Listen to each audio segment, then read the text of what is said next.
Hello, my name is Dr. Catherine Ball and I am co-founder of World of Drones and Robotics Global, and I am really excited to be letting you know the organisation standards winner of the People's Choice part of Airwards. This is one of my favourite sections of Airwards because we get to make people who maybe wouldn't necessarily put themselves forward for it, but they've got mates that have shoved them there as a nomination, and we get to learn some of the champions of our industry, the unsung heroes.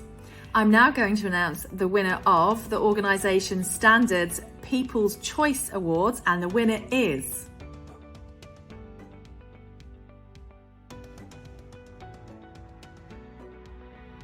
the Malawi Department of Civil Aviation. Yay!